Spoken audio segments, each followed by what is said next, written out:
Oi, gente, tudo bem? Boa noite, a paz do Senhor Jesus. E hoje nós estaremos dando a continuidade da nossa série de Atos dos Apóstolos. E hoje é o capítulo 5, amém? Vamos lá fazer essa viagem maravilhosa? Oh, glória!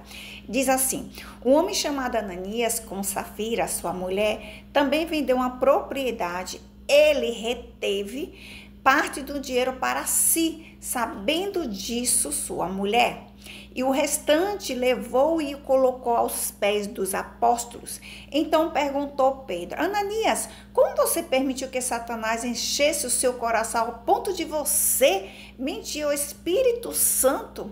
Olha aí, e guardar para si uma parte do dinheiro que recebeu pela propriedade? Ela não lhe pertencia? E depois de vendida, o dinheiro não esteve no seu poder? O que levou a pensar como fazer tal coisa? Olha que tanta pergunta. Você não mentiu aos homens, mas sim a Deus. Olha aí. Ouvindo isso, Ananias caiu morto. Grande temor apoderou-se de todos os que ouviram e o que tinha acontecido. Então os moços vieram, envolveram-se seu corpo, levaram-no para fora e o sepultaram. Cerca de 3 horas mais tarde, entrou sua mulher, sem saber o que havia acontecido. Pedro lhe perguntou: diga-me, foi esse o preço que vocês conseguiram pela propriedade? Respondeu ela: sim, foi isso mesmo. Olha aí a mentira. Pedro lhe disse: por que vocês entraram em acordo para tentar o Espírito Santo do Senhor? Veja, esta porta, os pés dos que sepultaram seu marido, eles o levarão também. Meu Deus. Naquele mesmo instante, ela caiu morta aos pés dele. Então os moços entraram e encontraram-a morta, levaram e a sepultaram ao lado do seu marido.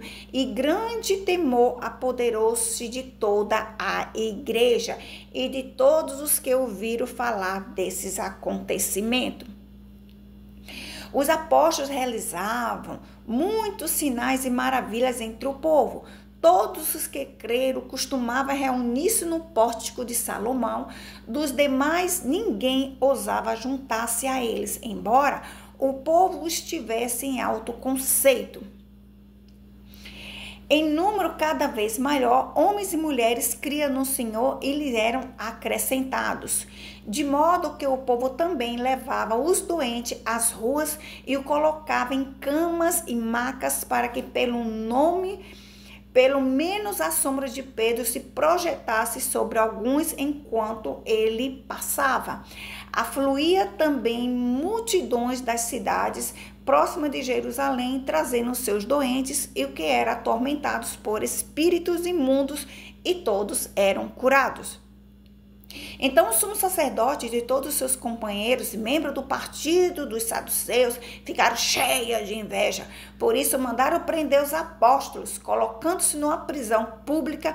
Mas durante a noite, o anjo do Senhor abriu as portas do cárcere, levou para fora e disse: dirija-se ao templo e relatem ao povo toda a mensagem desta vida. Oh, glória! Ao amanhecer, eles entraram no pátio do templo, como havia sido instruídos, e começaram a ensinar ao povo. Quando chegaram os sumos sacerdotes e os seus companheiros, convocaram o sinédrio, toda a assembleia dos líderes religiosos de Israel, e mandaram buscar os apóstolos na prisão. Todavia, ao chegarem à prisão, os guardas não os encontraram ali. Então voltaram e relataram: encontramos a prisão trancada, com toda a segurança, com os guardas diante das portas, mas quando as abrimos, não havia ninguém. Diante desse relato, o capitão da guarda do templo e o chefe dos sacerdotes ficaram perplexos, imaginando o que teria acontecido. Olha aí, nesse momento chegou alguém e disse: os homens que os senhores puseram na prisão estão no pátio do templo, ensinando o povo. Então, indo para lá com os guardas, o capitão trouxe os apóstolos, mas sem o uso de força, pois temia que o povo os apedrejasse. Tendo levado os apóstolos, apresentaram-nos ao sinédrio para serem interrogados pelos sumos sacerdotes, que eles disse: demos ordens expressas a vocês para que não ensinassem neste nome. Todavia vocês encheram Jerusalém com suas doutrinas e nos que querem tornar culpado do sangue deste homem. Pedro e os outros apóstolos responderam: é preciso obedecer antes a Deus do que os homens. O Deus dos nossos antepassados ressuscitou Jesus, e quem os senhores mataram, suspendendo-se no madeiro, Deus o exaltou, colocando-se à sua direita como príncipe salvador, para dar a Israel arrependimento e perdão de pecado. Nós somos testemunhas destas coisas, bem como o Espírito Santo que Deus concedeu aos que lhe obedecem. Olha aí. Ouvindo isso, eles ficaram furiosos e queriam matá-los. Mas um fariseu chamado Gamaliel, mestre da lei, respeitado por todo o povo, levantou-se no sinédrio e impediu os homens que fossem retirados por um momento. Então lhes disse: israelitas, considere cuidadosamente o que pretende fazer a estes homens. Há algum tempo apareceu Teudas, reivindicando-se alguém, e cerca de 400 homens se juntaram a ele. Ele foi morto. Todos os seguidores se dispersaram e acabaram em nada. Depois dele, nos dias do recenseamento, apareceu Judas, o galileu, que liderou um grupo em rebelião. Ele também foi morto, e todos os seus seguidores foram dispersos. Portanto, neste caso, eu os aconselho: deixe esses homens em paz, solte-nos. Se propósito ou atividade dele for de origem humana, fracassará. Se procede de Deus, vocês não serão capazes de impedi-los, pois se acharão lutando contra Deus. Olha aí. Eles foram convencidos pelo discurso de Gamaliel, chamaram os apóstolos e mandaram açoitá-los. Depois ordenaram-lhe que não falasse no nome de Jesus e os deixaram sair em liberdade.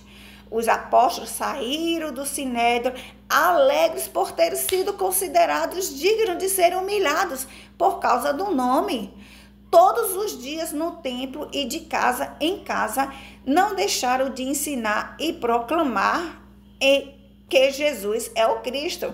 Veja que eles não deixaram de proclamar o evangelho, eles receberam açoites e eles se alegraram por proclamar o nome de Jesus. Veja que novamente, outra vez, esses quiseram novamente fazer com que eles retrocedessem, eles parassem de falar o nome de Jesus. Porém, os discípulos não obedeceram a palavra e de pregar. Eles os prenderam em prisões. Isso não foi impedimento de Deus de fazer a obra através da vida deles. Deus enviou um anjo lá, tirou ele do cárcere, botou ele para pregar. Vai e pregue ali, porque eu chamei para vocês pregarem. Quando Deus está no comando da sua vida, quando você se permite ele comandar a sua vida, ser guiado pelo Espírito Santo, não tem prisões, não tem cadeias, não tem açoite, não tem corrente, não tem mandado de homem que prenda. Pode prender até você aqui em qualquer coisa, mas teu espírito não pode ser preso, a tua alma não pode ser preso.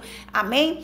Que você se permita ser usado por Deus, porque Deus deu liberdade de você proclamar o evangelho. Não se deixa amedrontar, não se sinta ameaçado por homens. É melhor você obedecer e pregar a mensagem da cruz, por mais que muitos não dê crédito à palavra do Altíssimo através da tua boca, porque a palavra do Senhor também nos fala que até os próprios irmãos de Jesus os rejeitaram, e a palavra de sair do Senhor também, Isaías fala: quem deu credibilidade a Cristo, pois é. Então não te preocupe se alguns não derem credibilidade. O que importa é que você pregue o evangelho no tempo e fora do tempo. Faça como esses irmãos pregaram, independente do que digam a teu respeito. O que importa é que Deus te chamou para pregar a todas as criaturas, ganhando almas, libertando do cativeiro. Que Deus te abençoe com toda sorte de bens celestiais, em nome de Jesus. Oh, glória, aleluia.